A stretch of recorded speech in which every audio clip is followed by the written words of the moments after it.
यहाँ एक क्वेश्चन आया है 2021 में यूजीसी नेट में। अकॉर्डिंग टू एनईपी 2020 में नेशनल रिसर्च फाउंडेशन इस्टेब्लिश किया गया है, उसके रिगार्डिंग एक क्वेश्चन आया है। फर्स्टली हम इसकी थ्योरी देख लेते हैं। नेशनल रिसर्च फाउंडेशन जो एनईपी 2020 में आया है, इसका देखिए नाम ही से पता है, इसका रिसर्च के लिए ये जो बॉडी होगी ये रिसर्च के लिए काम करेगी। और इसका जो मेन फोकस होगा, मेन एम जो होगा वो क्वालिटी एकेडमिक रिसर्च सभी फील्ड्स में उसको बढ़ाना होगा। कैटलाइजिंग मतलब होता है उसको विस्तार देना। तो क्वालिटी एकेडमिक रिसर्च पे ये इसका मेन फोकस होगा और सभी फील्ड्स में, साइंस हो चाहे ह्यूमैनिटीज़ हो चाहे कॉमर्स बैकग्राउंड हो, सभी एरियाज़ में रिसर्च की क्वालिटी को बढ़ाना है। दूसरा इसका मेन मोटिव रहेगा to enable a culture of research to promote through our universities. इसका मतलब है कि एक कल्चर ऑफ रिसर्च को प्रोत्साहन देना। जैसे रिसर्च हो रही है जिस भी यूनिवर्सिटीज़ में, वो बेटर तरीके से हो सकें, उसको और एनालिटिकली उसको और इम्प्रूव करने की ज़रूरत हो तो उसको हेल्प करेगा ये रिसर्च फाउंडेशन, ये हेल्प करेगा। अब इसको ये हेल्प कैसे करेगा, ये कुछ फ़ंड भी प्रोवाइड करेगा स्कॉलर्स को। जैसे अभी भी फ़ंड मिलता है जीआरएफ के थ्रू या और भी मेरिट बेस फ़ंड दिया जाता है। तो ये नेशनल रिसर्च फाउंडेशन एक कल्चर बेस रिसर्च होगी, ठीक है। ये कल्चर सेट करेगा रिसर्च के लिए, उसका दायरा बढ़ाएगा। तो थर्ड क्या कहते हैं, ये प्रोवाइड करेगा एक रिलायबल बेस, मेरिट बेस होगा स्पेशली। ये भी क्या करेंगे कि जो रिसर्च इन्हें लगेगा कि बहुत ही बेहतरीन तरीके से हो रही है और उसके जो पेपर हैं पीयर रिव्यूज़ जर्नल्स में उसके बहुत ही अच्छी रैंकिंग है। ऑफ कोर्स वो जो होगी पीयर रिव्यू होगी वो काफ़ी बेहतरीन रिसर्च मानी जाती है। तो वो एक मेरिट बेस ये डिसाइड करेंगे और इसके थ्रू क्या होगा, क्वालिटी रिसर्च बढ़ेगी। देखिए ना कि क्वालिटी रिसर्च बढ़ाने के लिए आपको अपने पेपर हमेशा पब्लिश करने चाहिए पीयर रिव्यू जर्नल्स में।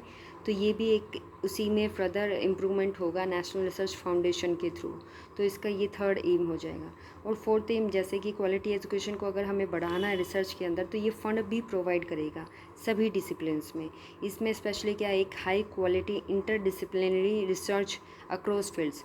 मतलब आज की टाइम में रिसर्च सिर्फ आपकी फील्ड में ही नहीं, ये पॉलिसी चाहती है आपकी जो फील्ड है वो दूसरी फील्ड से भी कनेक्ट हो। तो ये एक इंटरडिसिप्लिनरी रिसर्च को एनालाइज करेगा कि और उसको फंड रेज करेंगे। जैसे हमारी अभी बहुत सारी जो स्कॉलरशिप्स आती हैं रिसर्चर के लिए, तो वो ये भी एक उसमें फर्दर स्टेप्स इंक्लूड किया जाएगा। और देखिए स्कूल लेवल पे जो होगा, ये इसका मेन फोकस कहता है, ये स्कूल लेवल से ही बच्चों को ऐसा प्रिपेयर करेंगे कि वहाँ की जो स्टडी होगी वो साइंटिफिकली बेस होगी और क्रिटिकली थिंकिंग, मतलब बच्चों की ऐसा माइंडसेट हो जाए कि वो क्रिटिकली सोच पाएँ अपने सब्जेक्ट्स को, उसमें एनालाइज कर पाएँ। तो यूनिवर्सिटीज़ में जाने से पहले ही उनका माइंडसेट ऐसा बन जाए कि वो अपने किसी एक बेस में तैयार हो जाए, साइंटिफिकली बेस से अपना सब्जेक्ट प्रिपेयर करना शुरू कर दें। तो रिसर्च तक जाते जाते उनकी बहुत हाईली क्रिटिकल थिंकिंग क्रिएट हो जाएगी। ये इसका मेन फंडा है। और इसी में एक निकल के आती है, जैसे अपने रिसर्च की बात की तो अपने इंडिया लेवल पे जो इन्वेस्टमेंट करी जा रही है R&D, रिसर्च एंड डेवलपमेंट पे, तो करंटली वो GDP का 0.69% ही इन्वेस्टमेंट हो रहा है। जैसे हमारी टोटल जो GDP होती है तकरीबन 7% या 8%, उसका 0.69% ही इन्वेस्टमेंट किया जा रहा है R&D पे। तो ये बहुत ही कम है। क्योंकि ये कम किस वजह से है, देखिए आप डेवलप्ड नेशन में देखेंगे तो USA में ये 2.8% ऑफ GDP खर्च किया जाता है सिर्फ और सिर्फ R&D पर। इज़राइल में 4.3% GDP का खर्च किया जाता है।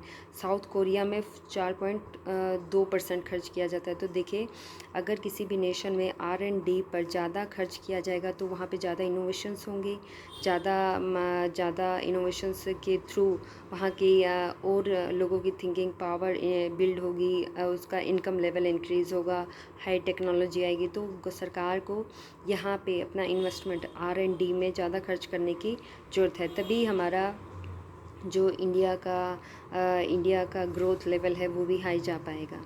तो ये इसका वैसे बीच में इसे नोट कर लीजिए। उसके बाद देखिए इसका प्राइमरी एक्टिविटीज़ में एनआरएफ की क्या आएंगी। देखिए प्राइमरी एक्टिविटीज़ हमने पढ़ चुका है।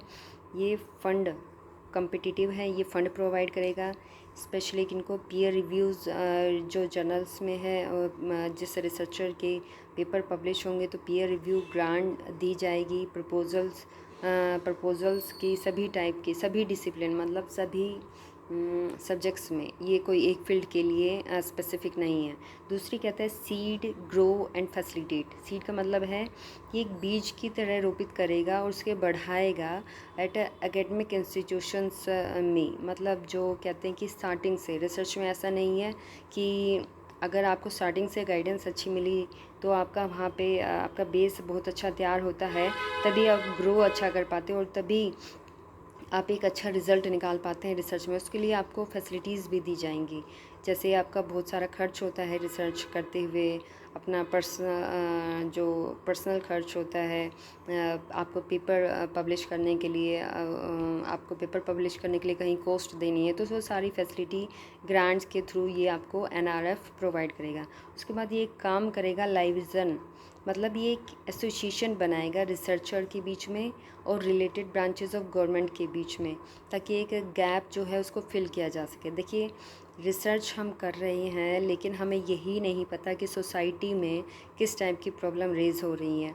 तो ये कहते हैं कि रिसर्चर ऐसा नहीं है सिर्फ एकेडमिकली उसने पढ़ा और उस पर रिसर्च कर दिया और सोसाइटी से उसका कोई लेना देना नहीं है। तो ये क्या करेगा, जो कोई जो रिलेटेड टू गवर्नमेंट कोई भी अगर हेल्प है या इंडस्ट्रीज़ में, industries different type of industry, service industry, agriculture industry और वेरियस टाइप्स ऑफ इंडस्ट्रीज़ और रिसर्चर के बीच में, ठीक है, ताकि वो एनालाइज कर पाए करंट इश्यूज़ को, उसको जोड़ पाए अपने स्टडीज़ से, और स्टडीज़ से जोड़ पाएगा और उसके थ्रू क्या है सिर्फ एक फील्ड तक आपको नहीं रह जाना है, इनडिसिप्लिनरी अप्रोच को अपनाना होगा। तो ये एक एसोसिएटर का काम करेगा रिसर्चर के बीच में और वो इंडस्ट्रीज़ के बीच में।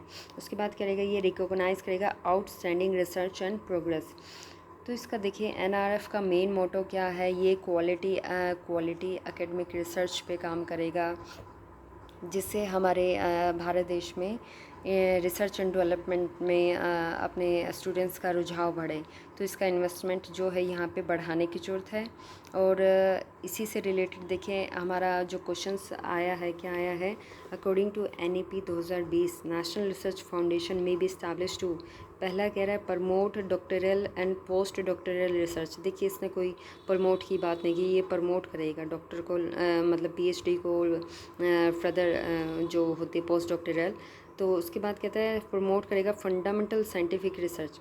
देखिए साइंटिफिकली माइंडसेट की बात की है स्कूल लेवल पे, यहाँ पे ऐसे कोई प्रमोट करने की बात नहीं कि फंडामेंटल साइंटिफिक ही को रिसर्च को प्रमोट करेगा।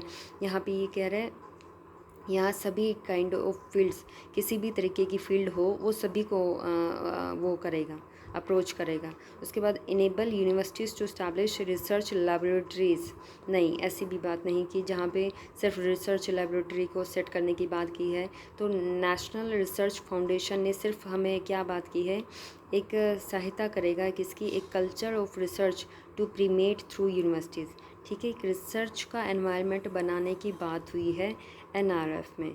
तो ये इसका आंसर बनेगा, enable a culture of research to promote through universities. Thank you.